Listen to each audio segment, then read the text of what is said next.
Hello everyone, સ્વાગત છે તમારું ચેનલમાં। આજે આપણે બનાવીશું જામનગરના પ્રખ્યાત તીખા ઘૂઘરા સાથે 3 પ્રકારની અલગ અલગ ચટણી બનાવશું।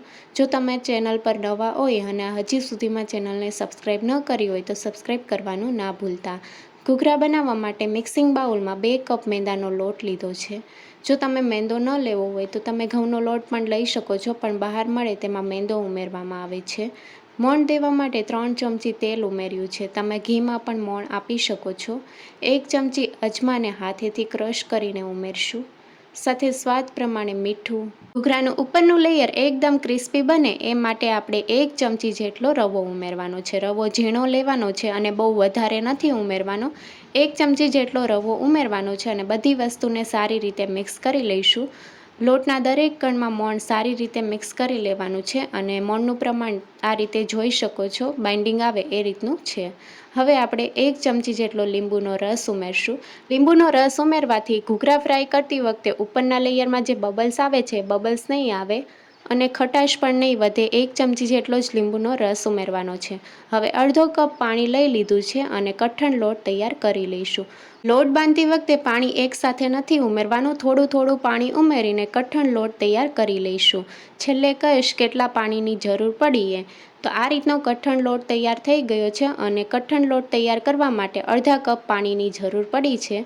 હવે આપણે 1 ચમચી તેલ ઉમેરીને લોટને સારી રીતે મસળી લઈશું। લોટને મસળીને લેવાથી ઘૂઘરા માટેની શીટ આપણે તૈયાર કરીએ ત્યારે પાતળી વણવી હોય તો વણી શકાય છે।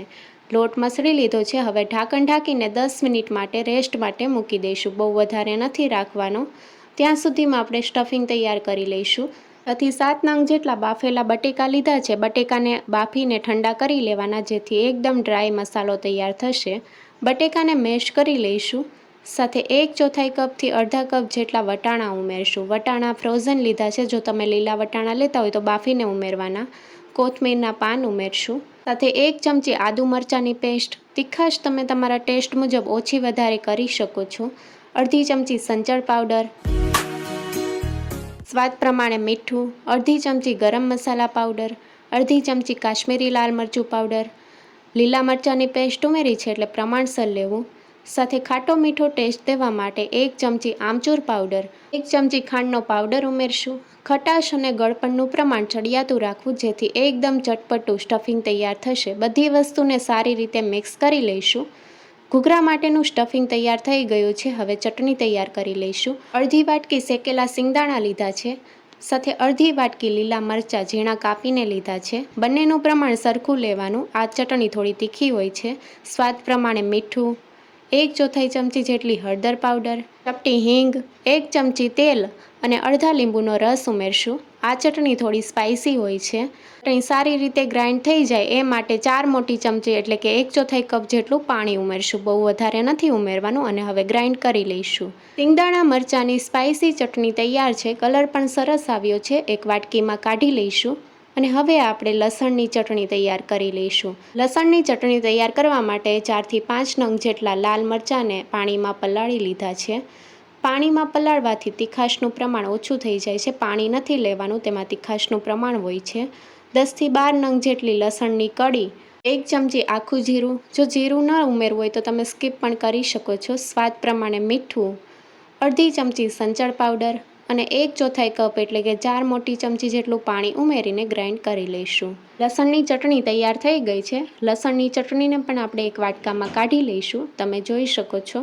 હવે એકદમ ખાટી મીઠી આમલીની ચટણી તૈયાર કરી લઈશું। 1 કપ આમલીનો પલ્પ લીધો છે। 2 ચમચી જેટલી આમલીને પલાળીને આ રીતે 1 કપ જેટલો આમલીનો પલ્પ તૈયાર કરી લીધો છે। હવે આપણે અડધા કપ જેટલો ગોળ ઉમેરવાનો છે। 1 કપ આમલીના પલ્પ સાથે આપણે અડધો કપ ગોળ ઉમેરવાનો। સ્વાદ પ્રમાણે મીઠું, અડધી ચમચી સંચળ પાવડર, સાથે આમલીની ચટણીનો કલર સારો આવે એ માટે આપણે અડધી ચમચી કાશ્મીરી લાલ મરચું પાવડર ઉમેરશું। ચપટી મરી પાવડર ઉમેરશું અને મિક્સ કરી લઈશું। આમલીની ચટણીમાં તમે વરિયાળીનો પાવડર પણ ઉમેરી શકો છો, પણ મેં અહીંયા નથી ઉમેર્યો। બધી વસ્તુને મિક્સ કરીને 2 થી 3 મિનિટ માટે થવા દઈશું। ગોળ પીગળી ગયો છે અને આમલીની ચટણીનો કલર પણ સારો આવ્યો છે। એકદમ ખાટી મીઠી આમલીની ચટણી તૈયાર છે. ગેસની ફ્લેમ બંધ કરી દઈશું. હવે સ્ટફિંગમાંથી 1 ચમચી જેટલું સ્ટફિંગ હાથમાં લઈને ઓવલ શેપ આપી દઈશું. આ રીતે ઓવલ શેપમાં તૈયાર કરવાથી ઘૂઘરા જ્યારે વાળીએ ત્યારે થોડી સહેલાઈ રહે છે. હવે લોટને પણ 10 મિનિટ જેવું થઈ ગયું છે. લોટ સારી રીતે સેટ થઈ ગયો છે. લોટને થોડો મસળી લઈશું. લોટને 10 મિનિટ જેવું રાખ્યું છે, બહુ વધારે નથી રાખ્યું. લોટમાંથી થોડો લુવો હાથમાં લઈને ગોળ શેપ આપી દઈશું. હવે આપણે પાતળી શીટ તૈયાર કરી લઈશું. તો આ રીતે પાટલી ઉપર લોટ રાખ્યો છે અને એકદમ પાતળી બધી સાઈડથી સરખી આપણે રોટલી તૈયાર કરી લઈશું. પાતળી રોટલી તૈયાર કરી લીધી છે. હવે આ રીતનો વાટકો લીધો છે અને રાઉન્ડ શેપમાં આપણે તૈયાર કરી લઈશું. તો રાઉન્ડ શેપમાં તૈયાર કરવાથી આપણે બધા ઘૂઘરા એક સરખા તૈયાર થશે. ઘૂઘરા માટેની પાતળી શીટ તૈયાર કરી લીધી છે. હવે કિનારી ઉપર પાણી લગાવી દઈશું. પાણી લગાવવાથી ઘૂઘરા જ્યારે ફ્રાય કરીએ ત્યારે ખુલતા નથી. હવે સ્ટફિંગ લઈ લીધું છે. સ્ટફિંગને ઓવલ શેપમાં આપણે તૈયાર કરી લીધું છે. હવે બંને કિનારીને આપણે આ રીતે ચિપકાવી દઈશું અને સારી રીતે પ્રેસ કરી લઈશું, જેથી ઘૂઘરા ફ્રાય કરતી વખતે ખુલે નહીં.